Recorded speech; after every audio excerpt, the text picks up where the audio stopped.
Maraming salamat sa lahat ng sumuporta sa aking broadcasting journey.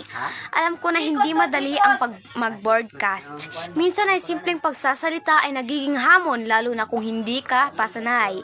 Pero ang mahalaga, mag-adjust tayo at patuloy na matuto. Sa bawat broadcast, may mga pagkakataon na kinakabahan ako. Pero tulungan niyo akong suportahan ng magiging mas kumpiyansa ako sa aking sarili.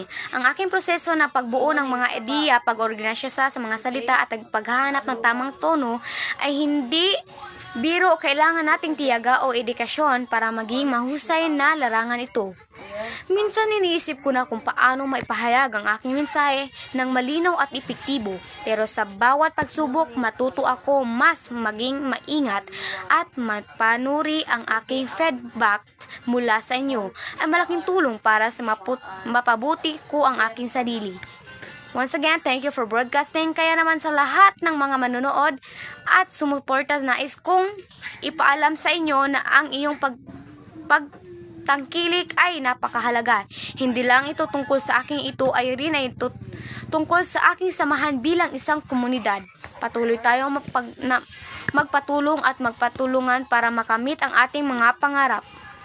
Ang broadcasting ay isang sining na nangailangan ng oras at pagsasanay. Kaya't huwag tayong matakot na magkamali. Ito ang bahagi ng ating paglalakbay sa huli. Ang mahalaga ay ating determinasyon na pagpatuloy at maging mas mabuting tagapagsalita. Muli, maraming salamat sa inyong suporta. Sama-sama tayong mangarap. Again, this is DYRQ, Kapasalan Broadcasting ng Pilipinas.